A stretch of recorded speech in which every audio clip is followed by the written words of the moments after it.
দুধটা ঢেলে নিলাম। দুধটা হালকা গরম রেখেছি যাতে সেমাইটা বেশি গলে না যায়। আর এটা রান্না করার সবথেকে সহজ ব্যাপার হচ্ছে এটা আর ভেজে নিতে হয় না, জাস্ট দুধটা ঠিকমতো জাল করে উপর দিয়ে ছড়িয়ে দিয়ে রাখলে খুব সুন্দরভাবে হয়ে যায়। এবং এটা হচ্ছে ঘি দিয়ে ভাজা থাকে।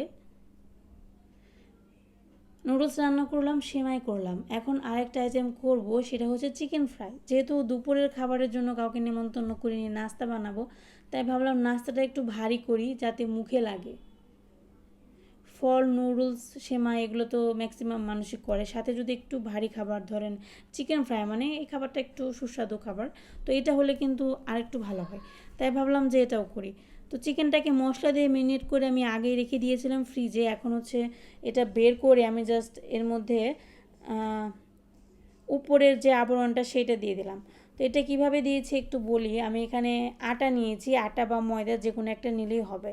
তারপর হচ্ছে সেই আটা বা ময়দার উপরে একটু চিকেন ফ্রাইয়ের যে মশলা সেটা মিক্সড করে নিয়ে এখন এই যে দেখেন কিভাবে জিনিসটা চিকেনের সাথে মিক্সড করবেন।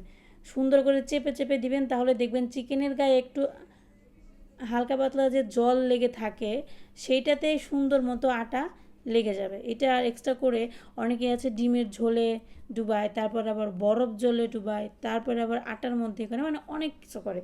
কিন্তু আমি এত কিচ্ছু করি না, আমি খুবই সাধারণভাবে করি। তবে এই চিকেন ফ্রাইটা খেতে ভীষণ ভালো হয়। তো আমার আত্মীয়স্বজন সব চলে আসছে, কে কে আসছে আপনাদের সাথে অবশ্যই শেয়ার করব।